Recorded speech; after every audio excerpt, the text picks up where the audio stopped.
Camp Tonkawa, Oklahoma, March 1945. The diesel smell of the train platform mixed with spring rain as 15-year-old Dieter Koch stepped onto American soil with hands that wouldn't stop shaking. He'd been told Americans tortured prisoners, especially the young ones. He'd been told to expect cruelty, starvation, casual violence. Instead, an American guard handed him a chocolate bar. Before we continue this story, if you're finding value in these untold histories, please hit that subscribe button and ring the bell so you never miss another episode. Drop a comment telling us where in the world you're watching from. Your support keeps these forgotten stories alive. And if this video moves you, share it with someone who appreciates history that matters. Real chocolate, wrapped in paper that crinkled. The guard said something in English that sounded almost kind. Dieter stared at the chocolate, at the guard's face, at the platform where other boy soldiers stood frozen in the same confusion. Everything he'd been taught was already crumbling, and he hadn't even left the station. The cognitive dissonance hit like a physical blow. In that moment, standing in enemy territory with sweetness melting in his trembling hand, Dieter realized something more devastating than defeat. He realized everything had been a lie. They'd been called up in the final desperate months when Germany scraped the bottom of its manpower barrel and found boys barely old enough to shave. Dieter Koch was 15, from a small town outside Dresden, had been in uniform 4 months before American forces captured his unit during the Rhine crossing. He'd fired his rifle twice, both times without hitting anything, both times too terrified to aim properly. When the surrender came, he'd stood in a muddy field watching American soldiers who looked almost as young as he felt, but carried themselves with the confidence of people who knew they were winning. Hans Richter was 16, tall for his age, thin as a fence post, from Hamburg. He'd watched his city burn from Allied bombing, had seen things no child see. When conscription came, he'd gone almost willingly, because staying home meant watching slow destruction without purpose. At least the military offered structure, duty, something to do besides wait for the next air raid siren. He'd been captured the same day as Dieter, in the same chaotic rout when German lines collapsed and officers fled and boys with rifles stood in fields wondering what they were supposed to do now. Klaus Zimmermann was 14, the youngest, small enough that his uniform hung loose despite attempts to alter it. Baby-faced enough that American soldiers had initially refused to believe he was military, rather than civilian caught in the wrong place. But his papers were authentic, his service number valid, and he wore the uniform of the Volkssturm militia, that last-ditch conscription of children and old men, when proper soldiers had all been consumed by war's insatiable hunger. Klaus had been in uniform 6 weeks, had received perhaps 40 hours of training, and had fired his rifle exactly once during a training exercise where he'd missed the target by 3 meters and felt secretly relieved. The group traveling to Camp Tonkawa numbered 37 boys between 14 and 17, captured during Germany's collapse, now being shipped across the Atlantic to Oklahoma, where the American military needed someone to manage them and hadn't quite figured out what protocols applied to child prisoners of war. The Geneva Conventions covered combatants, but how did you classify teenagers who'd been drafted, given weapons, and told to fight for a regime that was clearly dying? Were they soldiers? Victims? Both? The Atlantic crossing had taken 2 weeks. The boys spent most of it in the hold of a transport ship, seasick and scared, uncertain what awaited them. The propaganda had been explicit Americans tortured prisoners, particularly young ones, making examples of children to demoralize German forces. The propaganda officers had shown photographs supposedly proving American cruelty, had shared testimonies from soldiers who'd allegedly survived American captivity, though nobody ever met these survivors personally. The message was clear. Surrender meant death or worse, and young prisoners should expect no mercy. But the crossing itself had contradicted that narrative. The boys were fed regularly, not lavishly, but adequately, more than field rations, better than anything they'd eaten in months.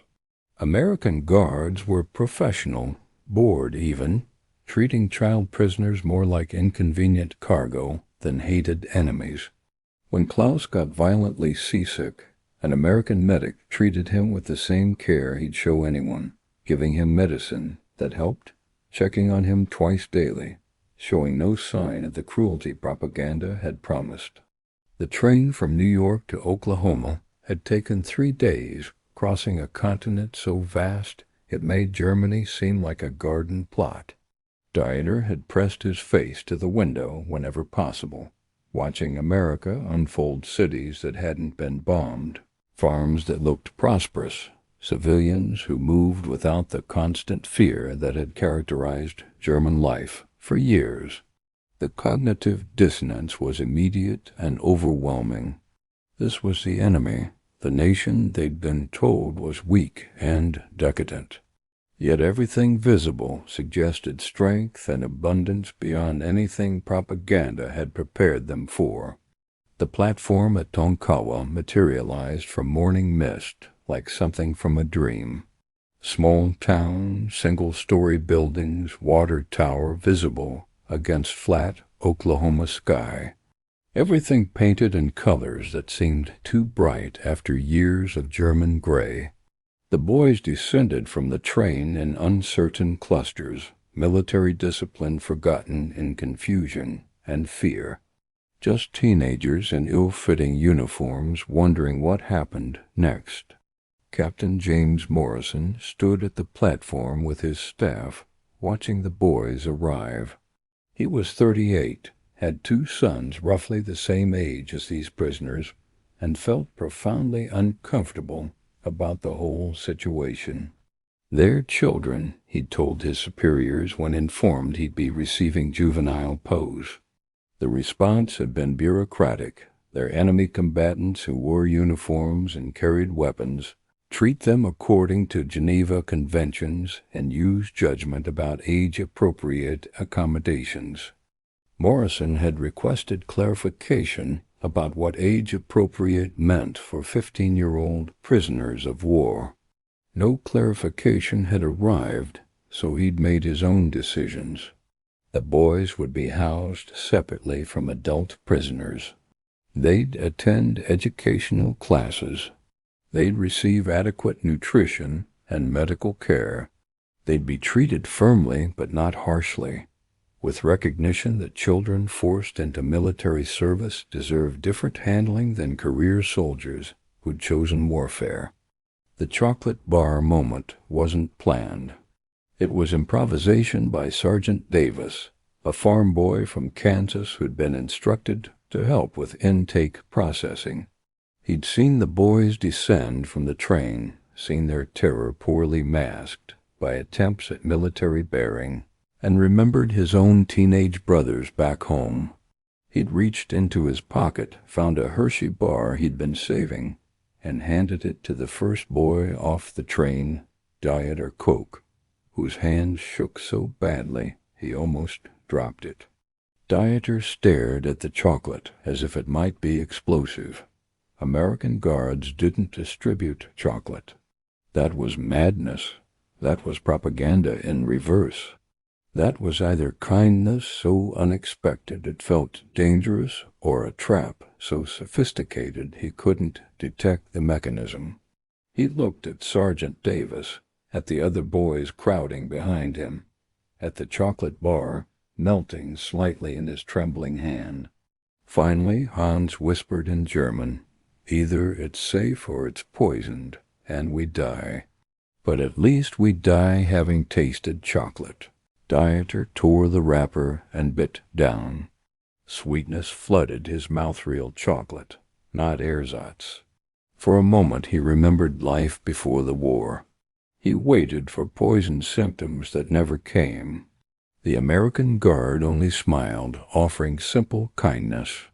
Processing took hours. Medical checks, delousing showers, uniform exchange, paperwork. The Americans worked with brisk professionalism, firm, not cruel. The boys were given privacy in the showers, respectful exams, and clean PW uniforms sized for children. Klaus couldn't believe the hot water. Germany hadn't had it in years. He stood under the stream until Sergeant Davis tapped the signal times up. Drying off, he felt changed, like the water had washed away more than dirt, rinsing off fear and deprivation. The medical exam confirmed what Captain Morrison expected: severe malnutrition.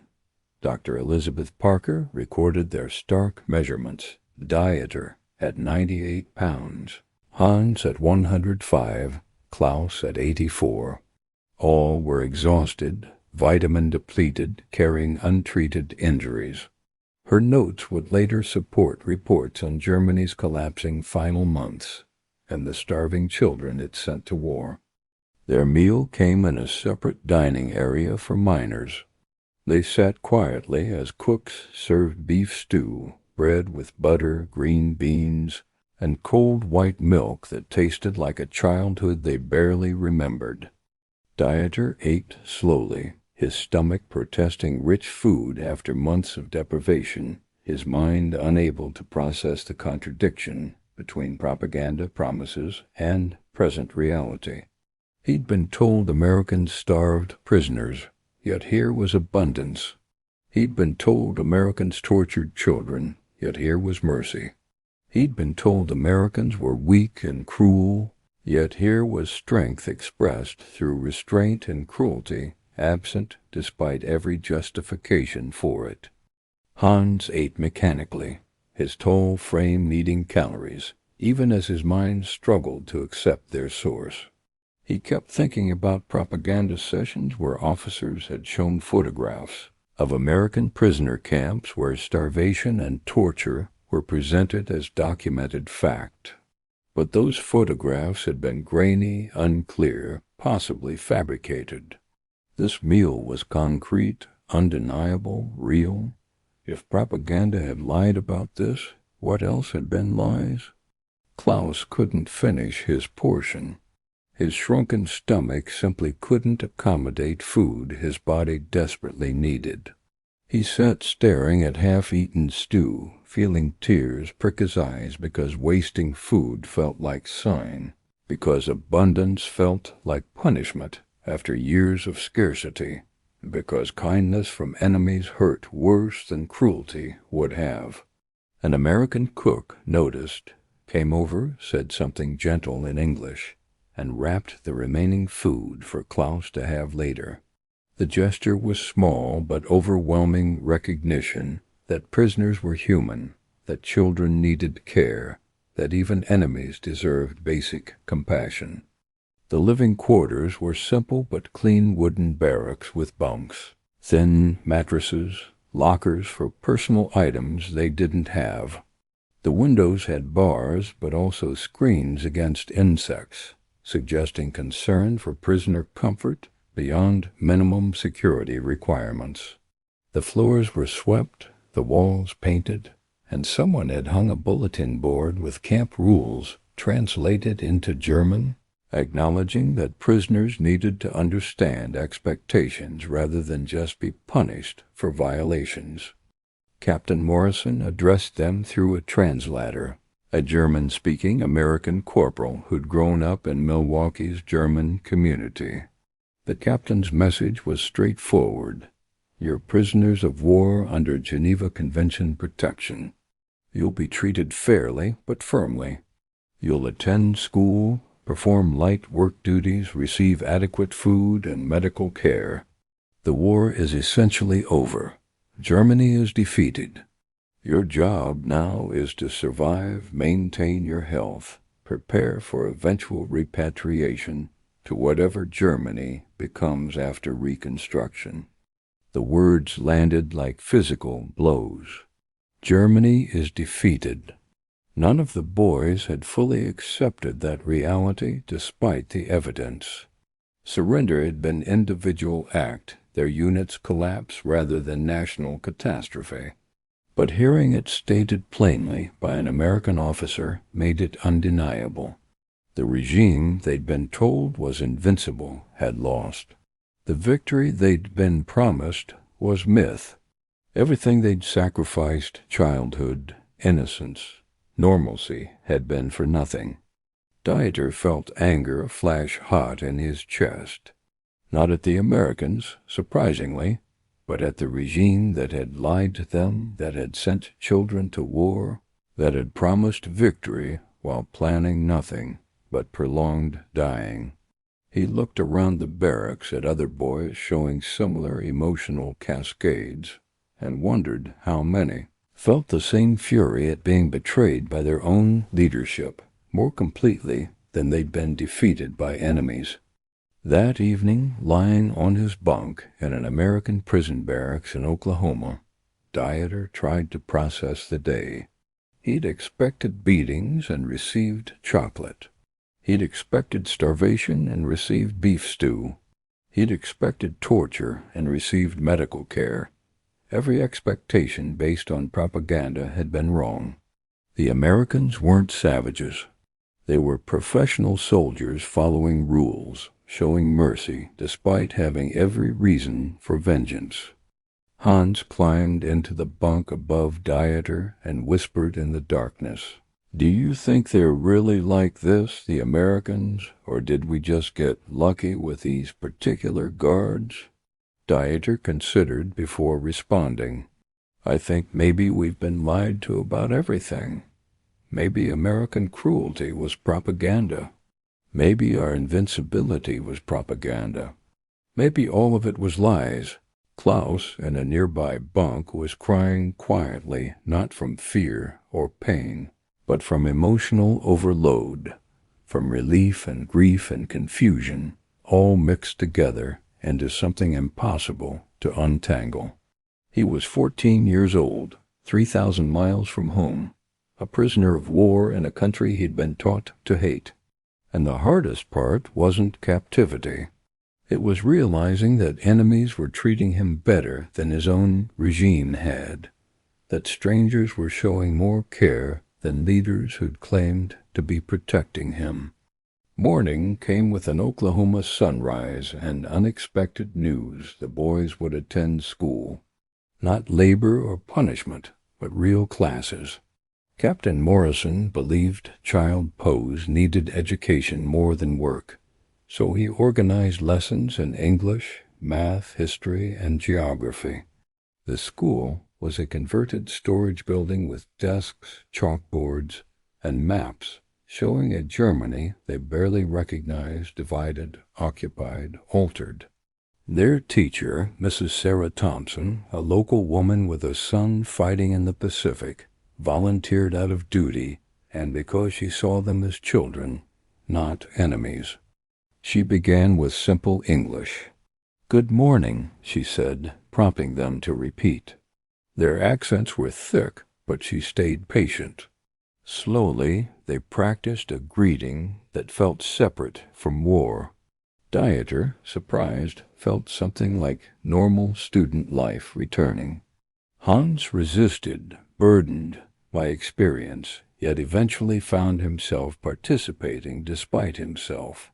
Klaus, youngest and least hardened, excelled quickly, his mind hungry for something safe and structured. Afternoons brought light chores, gardening, kitchen duty work designed to teach, not exploit. Morrison followed the Geneva rules carefully with adolescents. By the second week, they were allowed to write home. 1 page, censored, personal only. But the hardest part was knowing what to say, now that captivity felt more humane than their former command. Dieter wrote to his mother in Dresden, assuming she'd survived, though he had no confirmation. He kept it simple. I am well. I am safe. The Americans treat us fairly. Please do not worry for me. Focus on your own survival, and I will return when circumstances allow. I love you. He didn't mention chocolate or beef stew or hot showers or English classes. Couldn't figure out how to explain that captivity felt almost like relief after the war's final desperate months.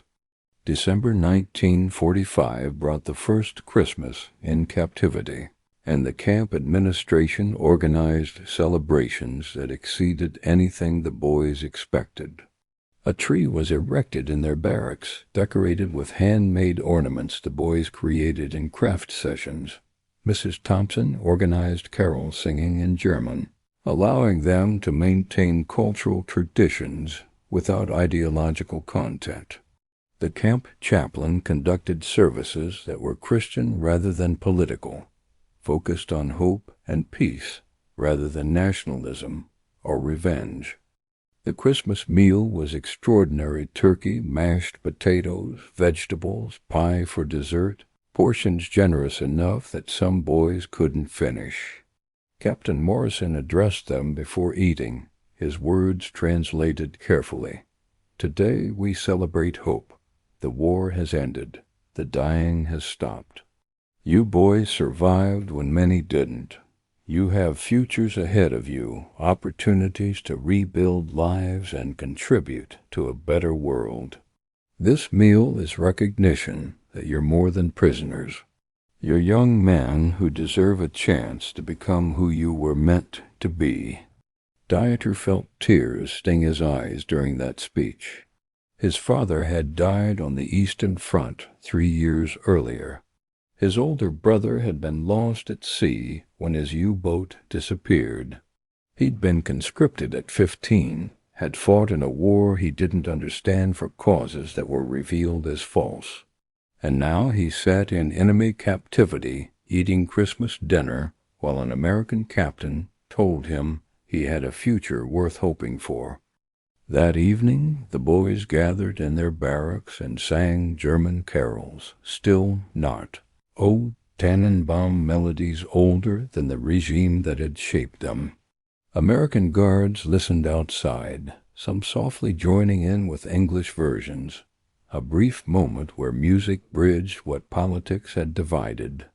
It was small, easily forgotten in the vastness of war, yet transformative for the boys. Proof that humanity could survive hatred. In spring 1946, news of repatriation arrived.